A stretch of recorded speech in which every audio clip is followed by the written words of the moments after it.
أعوذ بالله من الشيطان الرجيم بسم الله الرحمن الرحيم ومن الناس من يعجبك قوله في الحياة الدنيا ويشهد الله على ما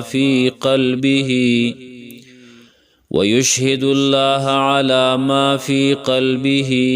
وهو ألد الخصام. سورة البقرة آیت نمبر 204 دی او پدې کې الله تبارک و تعالی د حاجیانو دو نور اقسام بیانوي. ځکه مخکې دوه اقسام د حج والو ذکر کړه چې یو بدبخت حاجی صاحب دی چې صرف دنیا غواړي او بل نیکبخت حاجی صاحب دی چې صرف دنیا نه غواړي بلکې دنیا او آخرت دواړه غواړي. نو اوس د پوروالی د اقسامو د پاره دوه قسمونه نور ذکر کړي چې اول هغه ډیر بدبخت چې د رغبت دنیوي سره سره پای کې نور قباحتونه او خباثتونه هم موجود دي، او دویم ډیر زیات نیکبخت چې هغه صرف په آخرت کې راغب دی، په آخرت کې رغبت کوي، دنیا ډغواړم نه. نو ګوره د مخکې او د دې په مابین کې فرق دا شو چې مخکې دوه اقسام ذکر شو، یو نیکبخت او بل بدبخت، او اوس دوه اقسام د حاجیانو بیانوي چې یو ډیر زیات نیکبخت دی او بل ډیر زیات بدبخت دی. پای کې د دې سره سره نور قباحتونه موجود دي. دغه شان دا یو سوالم دلته راځي چې د اقسام د مخکې قسمونو سره په ترتیب کې یو ځای ولې ذکر نکړه. نو جواب دار چې مخکنی دوانه قسمونه هغه په هغه وخت کې و چې کله حاجیان په حج کې، او دا دوه قسمونه چې وس بیانېږي نو دا په هغه حاجیانو کې چې کله وطن ته واپس راشي، کور ته راشي، او واپسې ته اشاره ده په الیه تحشرون کې د مخکې چې کوم آیات ذکر شو الیه تحشرون، او په دې آیات کې د هغې درې صفات قبیحه، درې غلط خویونه الله بیانوي. اول خوی یعجبک قوله فی الحیات الدنیا، نو چې تعجب کیا چې تعالی را هغه قول داغي خبرې داغي یعنی چالاک دی، فصاحت او بلاغت سره خبرې کوي. اگر چې د آیات دا د یو خاص شخص په باره کې د یو خاص انسان په باره کې نازل شوی چې هغې ته اخنس ابن شریق وایي، لیکن آیات دا عام دی او هر چا هغه چاته شامل دی چې پای کې دا خویونه موجود دي ځکه چې الفاظ عام دي. نو الله تبارک وتعالی فرمایي ومن الناس، او بعض د خلقنا، من اغه څوک دی یعجبک چې تعجب کیا چې تعالی را قوله وینا د هغه خبرې د هغه فی الحیات الدنیا په ژوند دنیاوي کې تعجب کیا چې تعالی را داغه خبرې داسې فصاحت سره خبرې کوي، داسې بلاغت سره خبرې کوي، او داسې چالاکی سره خبرې کوي چې تا به تعجب کې واچي او تا خوشاله کی. هو یشهد الله، گواکی هغه الله تعالی لرا، ویشهد او گواکی هغه الله لرا علی ما فی قلبه په هغه څه چې د هغه په زړه کې دي، وهو ألد الخصام، وهو او حال دا دی چې هغه ألد الخصام ډیر سخت جګړمار دی. وإذا تولى سعى في الأرض ليفسد فيها. نګوره یو خبره دا شوه چې دې کمی خبرې کوي نو دومره چالاکي کوي چې تا به تعجب کې واچوي، دا یو قباحت شو. بل زړه نه الله خبر دی چې په زړه کې څومره بغض د مسلمانانو د اسلام سره پروت دی، او بل دا چې دا ډېر سخت جګړمار دی. وإذا تولى سعى في الأرض ليفسد فيها ويهلك الحرث والنسل. په دې کې الله رب العالمین د نور قباحتونه بیانوي، او هغه دا دی چې وإذا تولى کله چې دی مشر شي. دو مطلبونه او دو تفسیرونه علماء درې کړي دي، او درې صفات قبیحه په دې کې الله رب العالمین نور بیانوي. یو دا یو احتمال ګوره په دې تولا کې دا دی چې دا تولا په معنا د مخ ګرځولو سره دی نو بیا به معنا دا شي چې و اذا تولا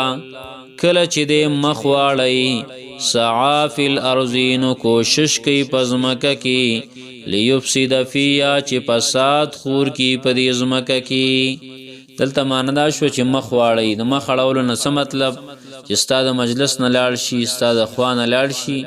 نو دلته به ډیره چالاکی کوي او ډیره خبرې به کوي خو لیکن چې ستا د خوا نه خلاړ شي مخ واړی نو بیا په ځمکه کې کوشش کوي فساد پکې وکړي او فصل او نسل تباه کوي فسادي انساني بیا یو مطلب د دا شو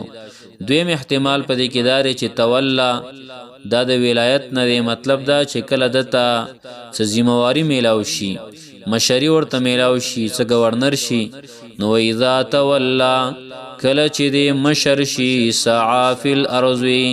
کوشش کوي پزمکه کې لیفسد فیها چې فساد وکي په دې زمکه کې ويهلك الحرث والنسل او چې تبا کی فصل او نسل فصلم تبا کی د مسلمانانو او نسلم تبا کی د فصل نه مراد یو خدای عام فصلونه دي چې دا فصلونه تبا کی او بل د فصل نه مراد زنانم دي چې زنانه به حی تر او بس یو نسل نه مراد اولاد ځکه قران کریم کې زنانو ته فصل ویل شوی دی نساؤکم حرث لکم زنانستاسو د پاره ستاسو فصل له نو حرث ورته ویل شوی دی نو حالا او دې د پاره چې حالاکی فصل لرا والنسل او نسل لرا نو فصل نه مراد زنانا او نسل نه مراد اولاد چې زنانم هغه به حیا کوي او تباکی هلاکی او نسل اولادم تباکی او بربادی چې کله دیتا مشری میلاو شي والله لا يحب الفساد الله تعالی نه خوخی فساد لرا الله فساد نه خوخی و اذا قيل له اتق الله دا بل د غلط خوی او غلط د قباحت و اذا قيل له اتق الله و اذا قيل او کله چې ویل شي له دتا اتق الله و يرګ د الله تعالی نه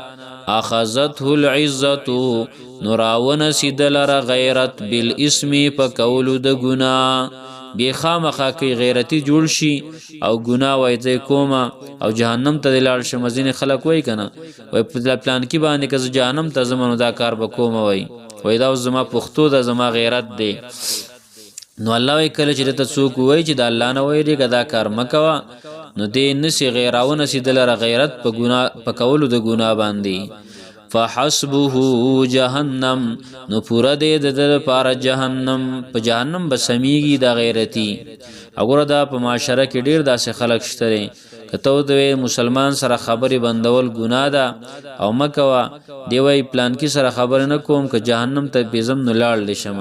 یره د پلان کې په وجه چوایزه جهنم جنت تزم کنه وړو سره وایزم نه دا ناشنا خبرې کې غیرت پکولو د ګناه باندې ونسی الله پورا دې دلر جهنم ولا بئس المهاد او خام خاډیر بد زید د جهنم ومن الناس من يشري نفسه ابتغاء مرضات الله وسدا غدوی مډل الله رب العالمین بیانای د حاجیانو د بل قسم اصل کې دا څلورم قسم دی څلورم قسم د خلقونه چې غډیر زیات نیک بخت دي ګور اولنې قسمو هغه بدبخته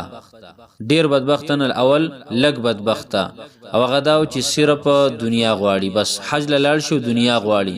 آخرت نه غواړي نو دا بدبخته دویم نمبرو نیک بخته او نیک بخت هغه ته ویل کېده چې دې ځان له دنیا هم غواړي آخرت هم غواړي التحج کی نو په دریم نمبر باندې بیا بیان شو ډیر بدبخته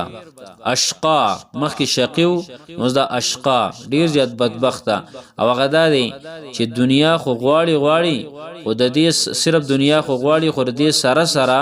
په دې کې نورم خباستونه پراته دي چې مشر شي د مسلمانانو مالونه او د مسلمانانو فصل د مسلمانانو نسل تباہ کوي او دغه شان نور خوینه فسادی دی ورانکار دی خوینه پکې موجود دی ډیر او هغه په دې مخ کې آیاتونو کې بیان شو نو وسلورم نمبر ذکر کوي چې هغه ډیر زیات نیک بخت دی نو او دا چې کوم د دې مخ سره مقابل شو. ابن کثیر رحم الله فرمایل دي چې غوړه دادا چې دا د هر مجاهد په سبیل الله په باره کې دي که جهاد په طریقه د امر بالمعروف او نهی عن المنکر سره او که په طریقه د قتال سره. الله رب العالمین فرمایي ومن الناس او زین د خلقنا باز د خلقنا من هغه څوک دی یشری نفسه چې خرڅي خپل ځان لرا ابتغاء مرضات الله د پارا د لټولو د رضامندۍ د الله چې خرڅي خپل ځان لرا د پارا د لټولو د رضامندۍ د الله تعالی. پدې کې دوه اقوال دي د علماو. یو دا چې دا شراء په معنی د بیع سره دی او مراد د دې بیع نه خرڅول د ځان دي چې ځان خرڅي او مشتری اغستون کې د نفس هغه الله رب العالمین دی. او دا په دې خبره باندې دلیل د قران کریم آیات دی ان الله اشترى من المؤمنین انفسهم واموالهم بان لهم الجنه سوره توبه 111 نمبر آیات. او دلته مال نه ذکر کړي ځکه چې خرڅول د نفس د لازم دی خرڅول د مال لره. دویم قول دار چې شراء په معنی د اغستلو دی او مراد د غین ځان بچ کول او خلاصول دی د غضب او د عذاب د الله رب العالمین نه. نو دا دوه معنی دلته دا کولې شي. الله ومن الناس او زین د خلقنا من اغسوک دی یشری چې خرڅي نفسه خپل ځان لرا یا یشری اخلی نفسه خپل ځان لرا ابتغاء مرضات الله د پارا د لټولو د رضا د الله. والله رؤوف بالعباد الله تعالی ډیر مهربان دی په بندگانو باندې. ومن الناس او باز د خلقنا من اغسوک دی یعجبک چې تعجب کیا چیتا لرا قوله وینا دهغه خبر دهغه په الحیات الدنیا په ژوند دنیاوی کې ويشهد الله او گواکي غ الله تعالی لرا علی ما فی قلبه پاغس چې دا پزل کې دی وهو الد الخصام او حال دا دی چې ډېر سخت جګړمار. واذا تولوا کله چې لاړ شي استاد خوانا یا کله چې مشر شي سعا فی الارض نو کوشش کوي پزمکه کی لیفسد فیا چې فساد خور کی پدیزمکه کی ویهلک الحرث او تبا کی فصل والنسل او نسل. نو حرث نه مراد عام فصل یا حرث نه مراد زنانا. دلیل باغی مخ کې بیان شو. والله لا يحب الفساد الله تعالی نه خوخی فساد لرا. واذا قيل له اتق الله او کله چې ویل شي دتا چې ويریګه د الله تعالی نه اخذته العزه نراون سیدلر غیرت بالاسم په کولو د ګنا فحسبه جهنم نو پورا دې دلر جهنم ولبئس المهاد او خامخ ډیر بد زید د جهنم. ومن الناس او باز د خلقنا من اغسوک دی یشری نفسه چې خرڅي خپل ځان لرا ابتغاء مرضات الله د پارا د لټولو د رضا مندۍ د الله. والله رؤوف بالعباد الله تعالی ډیر مهربان دی په خپل بندګانو. سبحان الله وبحمده سبحانك اللهم وبحمدك أشهد أن لا إله إلا أنت أستغفرك وأتوب إليك.